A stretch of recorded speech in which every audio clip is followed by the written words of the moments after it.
دیکھیے میں کوئی کنسلٹنٹ تو ہوں نہیں، تاہم چونکہ اپنا ویزا میں نے بغیر کسی کنسلٹنٹ پروسیس کروایا، لہٰذا اپنے مشاہدات، تجربات اور معلومات کی روشنی میں جو آج تک مجھے سمجھ آیا اس کا لب لباب عرض کیے دیتا ہوں۔ یقیناً میرا کہا غلط ہو سکتا ہے، لیکن لہٰذا میں دعوت دیتا ہوں کہ اسے کراس چیک کروا لیجیے۔ آبادی پر قابو پانا ہر ترقی یافتہ ریاست کی ترجیحات میں سر فہرست ہوتا ہے۔ آبادی پر قابو پانے سے مراد فقط خاندانی منصوبہ بندی ہی نہیں، بلکہ اپنی آبادی کے حساب سے ریاستی وسائل و سہولیات فراہم کرنا اسی پروسیس کا حصہ ہوتا ہے۔ سب سے پہلے تو ذہن میں یہ رکھیے کہ ترقی یافتہ ممالک اپنی آبادی میں فقط اضافے میں دلچسپی نہیں رکھتے۔ اگر ایسے ممالک بیرونی دنیا سے افرادی قوت کو اپنے یہاں خوش آمدید کہتے ہیں تو اس میں اصل مقصد ریاستی مفاد ہوتا ہے، نہ کہ خدمت خلق۔ امیگریشن اسی سلسلے کا ایک ذریعہ ہے۔ سوال یہ ہے کہ ریاست کو امیگریشن میں کیا فائدہ ہے؟ جواب آسان سا ہے۔ ریاست مجموعی طور پر اوسط درجہ صلاحیت کے حامل لوگوں پر مشتمل ہوتی ہے۔ اب اگر ایک ملک میں افرادی قوت کی ضرورت ہے تو انہیں فقط افراد نہیں چاہیے، بلکہ دوسرے ممالک، خاص کر ترقی پذیر و غریب ممالک کے ذہین اور تجربہ کار دماغ درکار ہیں۔ یہ ذہانت اور تجربہ ایک طریقہ کار اپنا کر پرکھا جاتا ہے۔ اس طریقے کے تحت امیگریشن اپلائی کرنے والوں کی تعلیم، تجربہ، ریاستی زبان میں مہارت، عمر اور چند ایک ممالک میں مالی پوزیشن بھی دیکھی جاتی ہے۔ یہ بات ذہن میں رکھیے کہ امیگریشن کے لیے صرف پاکستان ہی نہیں، دنیا بھر سے درخواستیں جمع کرائی جاتی ہیں، لہٰذا سب سے پہلی بات جو ذہن میں رکھنی ہے وہ یہ کہ اگر آسٹریلیا نے ویزے کی اجراء میں اضافے کا اعلان کیا ہے تو اس کا اطلاق صرف پاکستان پر نہیں، دنیا بھر کے ممالک پر ہوگا۔ دوسری تلخ حقیقت یہ ہے کہ کم از کم میرے پاس کوئی وجہ نہیں کہ کوئی بھی ملک بھارت کو چھوڑ کر پاکستان کی افرادی قوت کو فیور کرے گا، جبکہ بھارت کو فیور کرنے کے امکانات بھی کہیں زیادہ ہیں اور بھارت سے آنے والی ویزا درخواستیں بھی ہماری نسبت کہیں زیادہ ہوتی ہیں۔ تیسری تلخ حقیقت یہ ہے کہ پاکستان کی وجہ تسمیہ دنیا بھر میں عمومی طور پر منفی ہی ہے۔ ممکن ہے آپ کو یہ سن کر برا لگے، تاہم حقیقت یہی ہے۔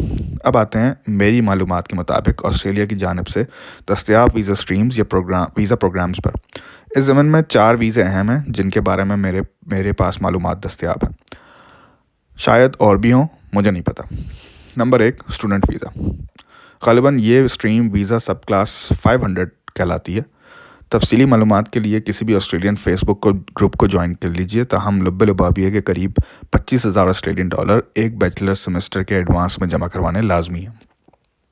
اس کے علاوہ بینک سٹیٹمنٹ الگ ہے جس کے بارے میں میرے پاس معلومات نہیں، تاہم کوشش کروں گا کہ مل سکے۔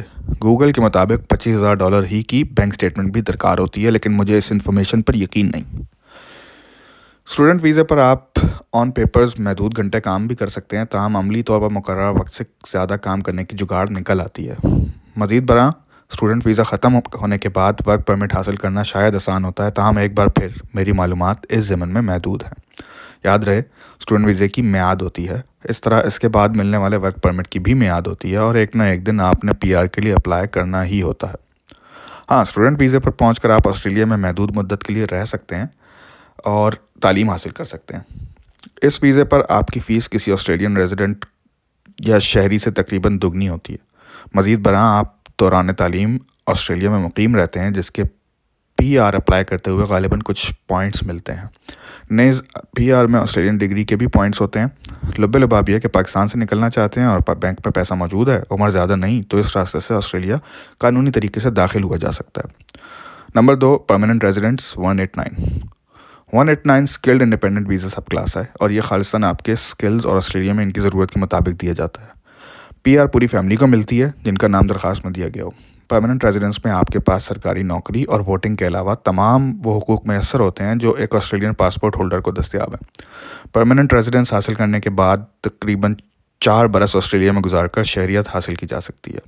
میں اسی سب کلاس کے ذریعے آسٹریلیا پہنچا ہوں۔ اس اسٹریم میں ویزا اپلائی تو ہو جاتا ہے، تاہم کامیابی کے لیے آپ کے پاس کم سے کم 16 سالہ بیچلرز ڈگری، اپنی تعلیم کے حساب سے 10 سالہ عملی تجربہ، آئلٹس میں 8 یا پھر PTE میں 79 سے اوپر پوائنٹس، 35 کے اندر عمر، اور سب سے اہم آپ کی قسمت کہ جس فیلڈ میں سے آپ کا تعلق ہے اس کی آسٹریلیا میں ڈیمانڈ کتنی ہے۔ فی الوقت میڈیکل، IT اور فائنانس کی قلت ہے۔ 13 مارچ 2022 تک 322 درخواستیں پینڈنگ ہے، اس پر مزید بات آگے چل کر کرتے ہیں۔ Number 3، permanent residence 191۔ 191 skilled independent regional visa subclass اور 191 میں بس ایک فرق ہے، 189 میں بس ایک فرق ہے۔ 191 میں آپ کو ایک خاص ریجن یا اسٹیٹ میں 3 برس گزارنے کے پابند ہوتے ہیں۔ یہ ویزا زیادہ تر ایسی اسٹیٹس فراہم کرتی ہیں جہاں آباد کاری جاری ہے اور جہاں بڑے شہروں جیسے میلبرن اور سڈنی جیسی سہولیات نسبتاً کم میسر ہوں۔ اس کا بنیادی مقصد ریجنل یا دور دراز کم آباد علاقوں کو بسانا ہوتا ہے۔ Number 4، work permit 491۔ یہ دراصل وہ ویزا ہے جس کی گرانٹ آسٹریلیا کے لیے سب سے زیادہ فائدہ مند رہتی ہے۔ اس کی وجہ یہ ہے کہ 189 اور 191 کے برعکس 491 میں آپ حکومت کو ٹیکس دینے کے پابند ہوتے ہیں، تاہم حکومت آپ کو ٹیکس بینیفٹ دینے کی پابند نہیں ہوتی۔ آپ گھر یا زمین نہیں خرید سکتے، میڈیکل انشورنس وہ نہیں ہوتی جو ریزیڈنٹس یا شہریوں کو ملتی ہے۔